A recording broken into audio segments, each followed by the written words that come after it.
వచ్చిందిగా మళ్ళా అప్పుడు పోలీస్ పహారాలు పెట్టి ఎరువులు విత్తనాలు అమ్మిన సందర్భాలు మళ్ళా రాష్ట్రంలో రాబోతున్నాయని చెప్పడానికి ఆశ్చర్యపోవాల్సిన అవసరం ఏమీ లేదు. మనం ఇక్కడ ఒకటి చూడుండ్రి, 10 ఏళ్ల కిందటి సీన్ మళ్ళీ రిపీట్. విత్తనాల కోసం రోడ్డెక్కిన జోగిపేట రైతు, జీలుగ జనుము సీడ్స్ కోసం పడిగాపులు, వ్యవసాయ శాఖ టోకెన్ల కోసం బారులు, సరిపడా ఇవ్వలేకపోవడంపై ఆగ్రహం, ధర్నా.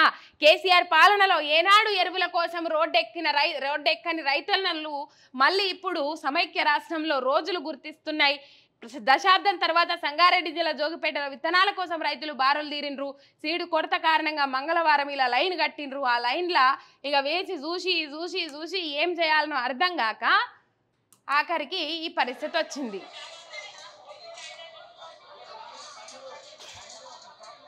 ఇది చూడుర్రి, ఆల్రెడీ మూసేసిర్రు.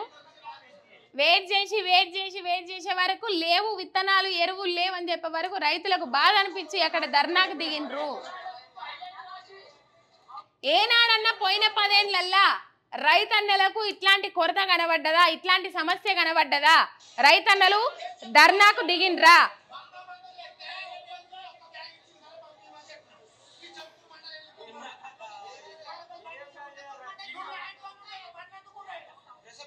రైట్, మళ్ళా మొదలైన రైతన్న కష్టాలని చెప్పుకోవాలి. ఇట్లా వీడియోలతో ప్లే చేసినా సరే అవి మొత్తం అబద్ధం.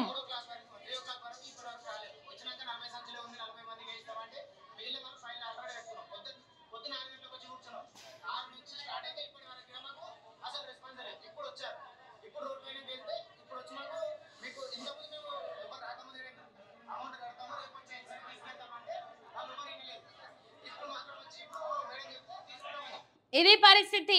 రాష్ట్రంలో రైతులు మళ్ళీ రోడ్డున పడే పరిస్థితి ఉన్నది. రాజకీయ స్వార్థం కోసమే వాడుకుంటారు అని చెప్పేసి మాట్లాడుతూ ఉన్నారు. కానీ రాజకీయ స్వార్థం కాదు, రైతన్నలకు ఉన్నాయి బాధలు నిజం. కావాలంటే మీకు ముఖాలుంటే మీరు మంచి సమర్థవంతమైన పాలకులే అయితే క్షేత్రస్థాయిలో పోయి పరిశీలన చేయండి. ఎందుకు ఎరువుల కొరత, విత్తనాల కొరత? నకిలీ విత్తనాలు అందకుట్లా చూస్తాం, నకిలీ విత్తనాలు సప్లై చేసే వాళ్ళ మీద చర్యలు తీసుకుంటామని చెప్పేసి నిన్ననే కదా మాట్లాడిండు రేవంత్ రెడ్డి. ఇక నకిలీ విత్తనాలు ఎక్కడి, అసలు విత్తనాలు ఎక్కడి వల్ల నాకు అర్థం కాదు. అసలుకే ఎసరు వచ్చింది. ఇక నకిలీ విత్తనాలేవో అందులో ఒరిజినల్ విత్తనాలేవో గుర్తించి మరి చర్యలు తీసుకుంటారట. ఇక్కడ విత్తనాలే లేవు, ఎరువులే లేవు, యాడికెళ్ళి చర్యలు తీసుకుంటారు మీరు? ఇయ్యండ్రి, నకిలీ విత్తనాలు లేకుండా ఇయ్యండ్రి, దాంట్లో నష్టం ఏం లేదు. కాకపోతే అసలుకే లేవు కదా. చూడుండ్రి, అప్పుడేమో ఎరువుల కోసము ఇట్లా లైన్లు కట్టిండ్రు, ఇప్పుడేమో ఇక చూడుండ్రి పాసు పుస్తకాలు అట్లనే పేపర్లు అవి పెట్టి లైన్లో నిలబడ్డారు. పొద్దుగాల 6టికి వచ్చిండ్రట. మళ్ళీ చెప్పులు లైన్లో పెట్టుకొని రైతులు రోడ్ల మీద కూర్చోవలసిన పరిస్థితి ఏర్పడ్డది. రైతన్నలు ఆవేదన వ్యక్తం చేసిన ఈ అసమర్థ సర్కారుకు మన సర్కారుకి ఎందుకో కళ్ళు తెరుచుకుంటలేవు. మొత్తం మీద ఇది కనబడతా ఉన్నది.